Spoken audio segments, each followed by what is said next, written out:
کیونکہ وہ محب وطن ہے، اس کو قوم کا درد ہے، وہ پاکستانی ہے، سچا پاکستانی ہے.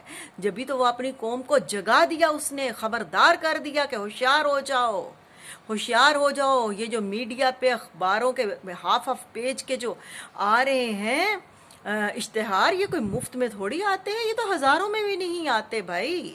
لاکھوں کی کہانی، کروڑوں کی کہانی ہے، ہم بھی جانتے ہیں. تو بات یہ ہے کہ پیٹرول کا بم گر گیا، صبح عوام نکلے گی دھکے کھاتی ہوئی، بچوں کی روٹی کی فکر کرے گی، رات کو آ کے سو جائے گی، پھر صبح نکلے گی، کماتی جائے گی، ان کی پاکٹس بھرتی جائے گی. آخر کیا ہوگا؟ خانہ جنگی سٹارٹ ہو جائے گی، لوٹ مار شروع ہو جائے گی. ایسا ہی ہوگا. ان کے نہ میک اپ ان کے امپورٹنٹ ختم ہوں گے، نہ ان کی امپورٹنٹ گاڑیاں ختم ہوں گی، نہ ان کی امپورٹنٹ رہائش گاہیں ختم ہوں گی.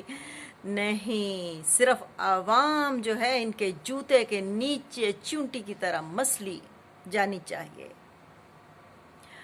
تو پاکستانیوں، مفتہ اسماعیل نے پیٹرول کا جو بم گرایا ہے وہ یا تو سہ لو اور پھر آگے دیکھنا. آگے دیکھنا، یہاں پہ کہانی رکنے والی نہیں ہے. یہ بات صحیح ہے کہ انہوں نے ملک کو ڈیفالٹ کر دینا ہے. ایک بات میں یہاں جاتے جاتے کہتی چلوں کہ کسی زمانے میں 2005 6 7 کی بات ہے، ہم اس وقت ینگ ہوتے تھے، بچے ہوتے تھے، مگر جوش ایسے ہی تھا اپنے پاکستان کے لیے. تو یاہو جنہوں نے میرے یہاں پہ ساتھیوں نے، میرے ہم وطنوں نے دنیا میں جن نے یاہو استعمال کیا ہے اس دور میں، ان کو پتہ ہوگا کہ ایک یاہو کے رومز ہوتے تھے. تو ان رومز میں ہم لوگ جاتے تھے اور ہم پہ بہت فائٹ ہوتی تھی جب ہم پاکستان کی بقا کی بات کرتے تھے، اپنے شاعر مشرق کی شاعری کرتے تھے. تو ہم پہ باقاعدہ فائر ہوتے تھے باتوں کے. اور ایک لابی، میں تو کہوں گی جوش لابی، یہودیوں کی لابی، وہ چیلنج دیتے تھے کہ نو مور بدر. پھر وہ کہتے تھے کہ پاکستان میں اردو میں بتانا چاہوں گی، میری بات چیت جو ہوتی ہے وہ میرے پاکستانیوں کے لیے ہوتی ہے، ہر میرے پاکستانی کے لیے، ہر خطے میں رہنے والوں کے لیے، چاہے وہ پہاڑوں پہ رہتے ہیں یا چاہے وہ کچے ہوئے علاقوں میں رہتے ہیں. تو وہ کہتے تھے کہ اب دوبارہ بدر نہیں ہوگا. وہ جو غزوہ بدر ہے نا، وہ دوبارہ نہیں ہوگا. اب پاکستان جو ہے نا وہ دنیا کے نقشے سے مٹے گا. اب پاکستان سے ان کو کیا خطرہ ہے؟ پاکستان سے ان کو کیا خطرہ ہے؟ یہ نظریاتی خطرہ ہے.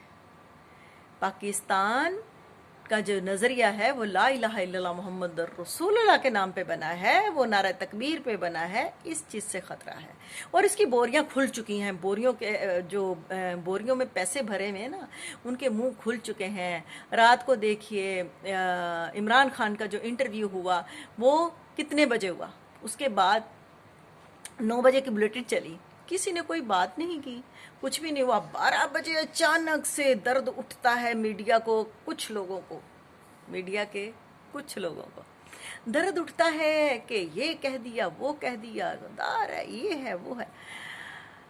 ارے جس کی حفاظت خدا نے کرنی ہے، آپ لوگ کیا کر سکتے ہو اس کے لیے؟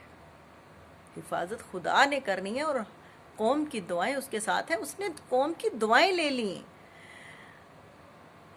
اور چاغی میں اعلان کرنے والے، جبکہ ایٹم بم تو 84 میں ہی بن گیا تھا، جب ضیاء الحق نے راجیو گاندھی کے کان میں کہا تھا کہ ہم نے تو 4 بنا لیے، تم نے کتنے بنائے؟ کہ پتہ نہیں 7 بنا لیے، تم نے کتنے بنائے؟ وہ کرکٹ بہت مشہور ہوئی تھی. ٹھیک ہے، تو یہ ہے کہ پھر بھی ہیرو بن گیا تھا مریم نواز. تم نے اپنے باپ کو زیرو بنا دیا. تم جتنے مرضی اسرائیلی پیسے لے آؤ، جتنے مرضی ڈالر لے آؤ. یہ پاکستان اللہ تعالیٰ کے نام پہ بنا ہے، کلمہ حق پہ بنا ہے، یہ نعرہ تکبیر پہ بنا ہے. کچھ نہیں بگاڑ سکو گی. یہ جو تم سوچتی ہو نا، کچھ نہیں بگاڑ سکو گی. پیٹرول بم گر گیا ہے، آگے کل تک یقین رکھیے جو آپ 40,000 کا 30,000 کا یا 20,000 کا سودا لاتے ہیں وہ اب نہیں ملنے والا. بس دال اور آٹا اور چاول اور تھوڑا سا گھی اور پیاز، نمک مرچ، یہ آپ کو 20-30 ہزار میں مل جائے گی. ٹھیک ہے، اور اتنا 20-30 ہزار کما لیں، اور پھر کرایہ بھی گھر کا دینا ہے، بچوں کو اسکول سے ہٹا لیں، اور فٹ پاتھوں پہ وہ لگا لیتے ہیں، جھونپڑے لگا لیتے ہیں فٹ پاتھوں پہ. وہاں سے ان کی پولیس آئے گی، وہ ڈنڈے مارے گی، وہ پھر جو ہمارے پاس جو ہوگا جلی بستر وہ بھی اٹھا کے لے جائے گی. میرے خیال میں یہ امپورٹنٹ گورنمنٹ یہ کام کرنے والی. یہ دعا میں یاد رکھیے گا. اللہ حافظ. پاکستان زندہ باد.